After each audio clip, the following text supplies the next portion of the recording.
In this video, we're still going to be working with linear equations, but in our linear equations, instead of just x equal a number, we're going to have an expression in x with absolute values around it.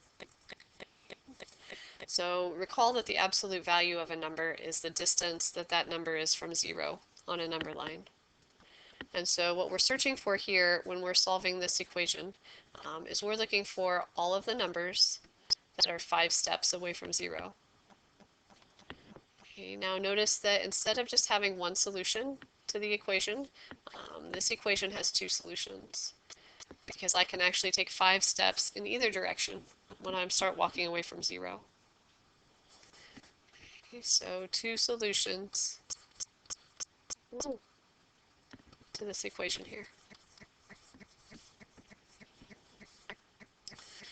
So oftentimes in our problem, it doesn't just say what's if the absolute value of x equals this number. Maybe I have absolute value of 2x plus 5 equals 3.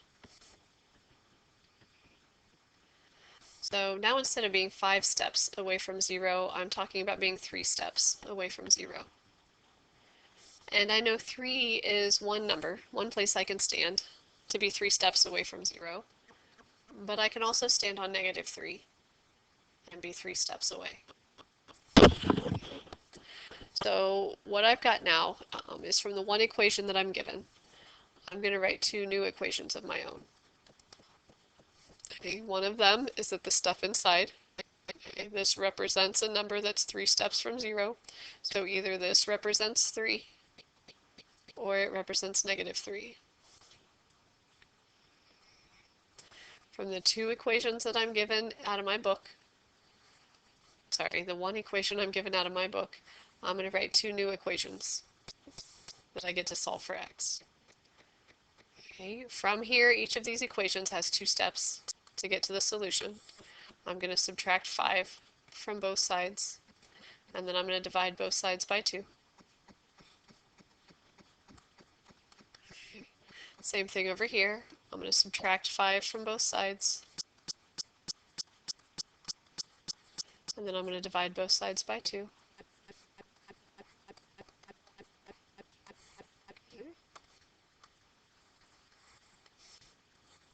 But because I started with different numbers on the right side, in the process of doing that, I'm going to get two different solutions there. Okay. So if I replace x with -1, that says absolute value of 3 equals 3, which is true.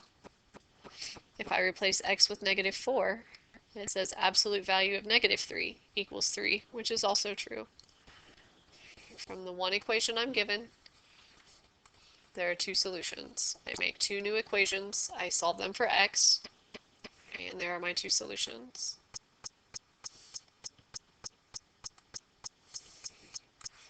Maybe I have the absolute value of 3x minus 1 equals 8. Go ahead and pause the video, write down what your two equations that you should solve for x are, and then solve each equation, and then turn it back on and see if you're right. From the one equation we're given, we're going to have two new equations that we write on our own. Okay, recall that we don't ever change what's in the absolute value.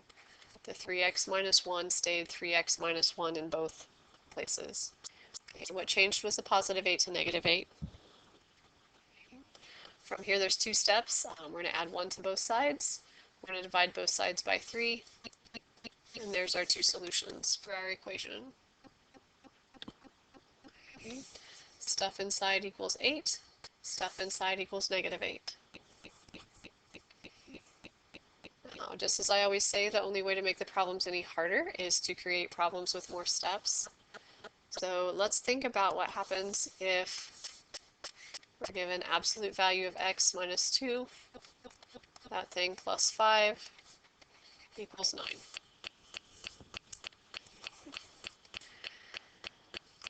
Now this looks different from the one we just did because along with the absolute value here, there's stuff added to it. Anytime there's stuff added to or subtracted from your absolute value, what you have to do first if you're going to have to get two correct solutions, what you have to do first is get that absolute value expression all by itself. So we'll subtract the 5 from both sides and say what we're really trying to solve here is the equation absolute x minus 2 is equal to 4. From here, we'll write our two equations that we're supposed to solve. Stuff inside equals 4. Stuff inside equals negative 4. And then, of course, only one step on this one. I kept it short and sweet.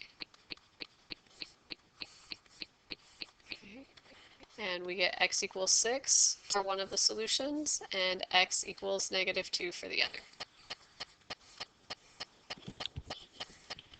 If you just start with the problem that we were given and say stuff on the left equals 9 and stuff on the left equals negative 9, one of the two solutions you'll get, the x equals 6, is really a solution.